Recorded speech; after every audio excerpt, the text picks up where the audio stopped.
हाय दोस्तों, welcome to my channel basic lesson.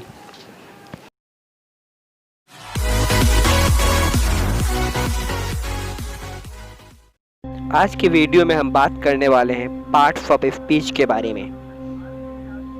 English grammar को बढ़िया से जानने के लिए हमें पार्ट्स ऑफ स्पीच को जानना जरूरी है, तभी हम समझ पाएंगे ये सेंटेंस में इस वर्ड का क्या काम है और ये कैसे आया है और ये क्यों आया है। अब बात करते हैं पार्ट्स ऑफ स्पीच के डिफिनेशन के बारे में। What is parts of speech? Words in a sentence are placed according to their position and function. These are called parts of speech. There are 8 types of parts of speech according to the function they do in a sentence. Parts of speech को हिंदी में शब्द भेद कहते हैं। अब देखते हैं शब्द भेद किसे कहते हैं। एक वाक्य में शब्दों को उनके स्थिति और कार्य के अनुसार रखा जाए उसे शब्द भेद कहा जाता है। शब्द भेद को कार्य के अनुसार इसको 8 भागों में बांटा गया है। अब बात करते हैं types of parts of speech के बारे में।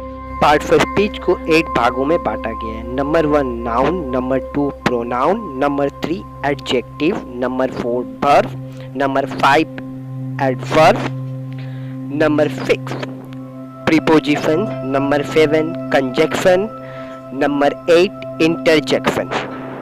चलिए इन सभी को ब्रीफ में जानते हैं कि ये सब क्या है।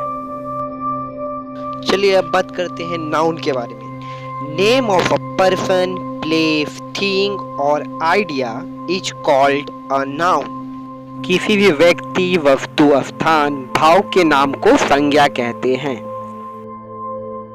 चलिए अब थोड़ा प्रोनाउन के बारे में बात कर लेते हैं। A word is used to replace a noun is called pronoun. चलिए अब थोड़ा हिंदी में जान लेते हैं। संज्ञा के स्थान पर प्रयोग होने वाले शब्द को सर्वनाम कहते हैं। तो प्रोनाउन को एग्जाम्पल से समझते हैं। Sumit is my friend, Sumit lives in Kolkata. इस सेंटेंस में सुमित 2 बार यूज हुआ है। एक बार सुमित को हटाने के लिए हम प्रोनाउन का यूज करते हैं। मैं आशा करता हूँ कि आपको प्रोनाउन बढ़िया से समझ में आया होगा। चलिए अब बात करते हैं एडजेक्टिव के बारे में। An adjective is a word that qualifies a noun. चलिए एडजेक्टिव को हिंदी में समझते हैं। संज्ञा शब्द की विशेषता बताने वाले शब्द को विशेषण कहते हैं। चलिए अब एडजेक्टिव को एग्जाम्पल समझते हैं। Beautiful flower, intelligent boy, clever girl and white chalk. ये सब नाउन को डिस्क्राइब कर रहा है या नाउन का विशेषता बता रहा है। चलिए अब बात करते हैं वर्ब के बारे में। The verb is a word that denotes or show action और state। किसी काम को करना या होना पता चले उसे क्रिया कहते हैं। जैसे पढ़ना, लिखना, काटना, दौड़ना, खेलना, पीना इत्यादि। चलिए अब बात करते हैं एडवर्ब के बारे में। An adverb is a word that describe verb, an adjective or another adverb। वह शब्द जो किसी क्रिया, विशेषण या अन्य किसी क्रिया विशेषण की विशेषता बतलाता है उसे क्रिया विशेषण कहते हैं। ये अब इसको एग्जाम्पल से समझते हैं। He run fast। फास्ट जो है वो वर्ब रन को डिस्क्राइब कर रहा है। Anu drink very hot coffee. Very जो है एडजेक्टिव हॉट को डिस्क्राइब कर रहा है। Amit speak very politely. Very adverb politely को डिस्क्राइब कर रहा है। चलिए अब प्रीपोजिशन के बारे में बात करते हैं। Preposition is a word that shows relationship such as direction, time or placement between noun or pronoun and another word in a sentence।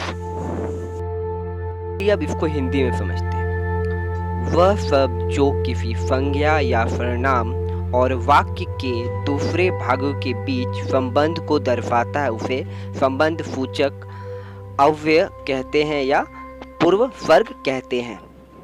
चलिए अब इसको हिंदी में समझते हैं। I go to school. I pronoun के साथ, टू स्कूल के साथ रिलेशन शो कर रहा है, ये डायरेक्शन बता रहा है। दूसरा, क्लास स्टार्ट एट 11:30, यहाँ पे भी क्लास के साथ 11:30 का टाइम शो कर रहा है। Cat is under the table, मतलब यहाँ पे प्लेसमेंट बता रहा है। चलिए अब बात करते हैं कंजक्शन के बारे में। Conjunction is a word that joins two words or sentence। वह शब्द जो दो शब्दों या वाक्यों को जोड़कर बनते हैं उसे संयोजन कहते हैं। She brought a pen and pencil। इस वाक्य में दो शब्दों को जोड़ के बना, pen and pencil. He is, दूसरा, he is poor, he is honest, दो सेंटेंसों को जोड़ के बना है जिसमें बट का यूज किया गया है। चलिए अब बात करते हैं इंटरजेक्शन के बारे में। Interjection is used to express sudden feeling of heart or emotion that originated due to sudden joy or grief। Interjection को हिंदी में विस्मयादिबोधक कहते हैं। इसका प्रयोग हम अपने भावनाओं को व्यक्त करने के लिए करते हैं। अचानक हुए किसी घटना से मन की भावनाओं का उत्पन्न होना, जैसे दुखी या खुशी को प्रकट करना। जैसे hurray we have won the match, हम लोग खुशी होकर बोल रहे हैं कि हम लोग मैच जीत गए। दूसरा, एला शी इज गॉन, दुखी होकर बोल रहे हैं कि वह चली गई। इंटरजेक्शन को बताने के लिए हमें एक्सक्लेमेशन साइन लगाना जरूरी होता है। मैं आशा करता हूँ आपको पार्ट स्पीच बढ़िया समझ में आया होगा।